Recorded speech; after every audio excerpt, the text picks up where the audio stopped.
Bismillahirrahmanirrahim. Assalamualaikum warahmatullahi wabarakatuh. Nama saya Nur Aina Umairah binti Rusli. Hari ini saya akan sampaikan sedikit tazkirah pendek yang bertajuk Kasihi yang muda, hormati yang tua. Anda semua pasti tertanya-tanyakan apakah maksud tajuk tersebut? Bagaimana cara kita nak kasihi yang muda? Bagaimana cara-cara kita nak hormati yang tua pula? Baiklah, sabar semua. Mari saya jelaskan satu persatu. Okey. Maksud kasihi yang muda ialah kita sebagai orang yang lebih tua perlulah mengasihi orang yang lebih muda daripada kita. Sebagai contoh, kita sebagai abang-abang dan kakak-kakak senior tingkatan 5 perlulah mengasihi adik-adik tingkatan 1 yang baru memasuki sekolah. Jangan pula mentang-mentang mereka baru masuk sekolah, suka-suka hati kita je nak bully mereka. Suruh mereka buat itu, suruh mereka buat ini. Sepatutnya kita kena tolong adik-adik tingkatan 1 supaya mereka berasa lebih selesa dan seronok untuk belajar di sekolah.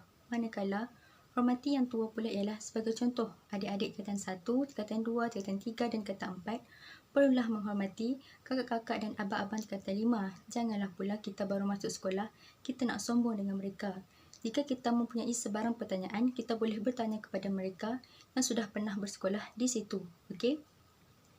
Ana Abdullah bin Ibni Amrin yarawihi qala bani asirhi an Nabi sallallahu alaihi wasallam qala man lam yarham saghirana wa ya'rif haqqin kabiran falaysa minna. Dari Abdullah bin Amr radhiyallahu anhu meriwayatkan Ibnu Abbas sallallahu alaihi wasallam baginda bersabda, barang siapa yang tidak menyayangi anak kecil di antara kami dan tidak mengenal hak orang tua di antara kami, maka ia bukanlah daripada golongan kami.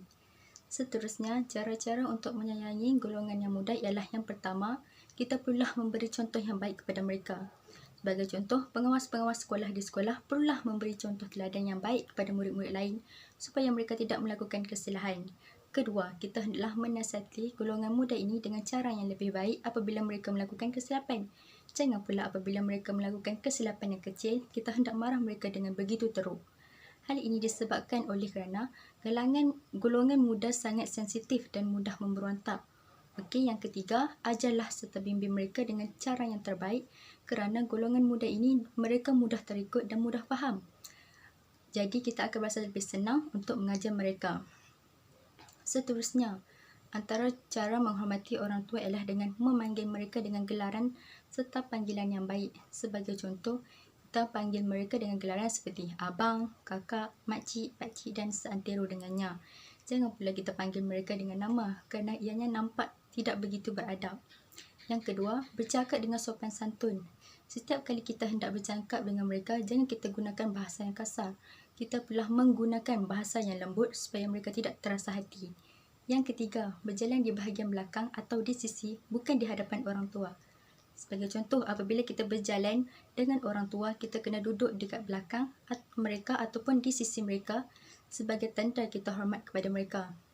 Seterusnya, meminta laluan jika melintasi orang tua. Kebanyakan sekarang ni, ramai anak-anak muda apabila mereka berjalan di hadapan orang tua, mereka buat tak tahu je. Oleh itu, caranya ialah kita kena rendahkan sedikit badan kita apabila kita melintasi orang tua. Okey, akhir sekali apabila kita dinasihati, dengar dengan baik walaupun kita mungkin tidak bersetuju dengan pendapat yang mereka berikan.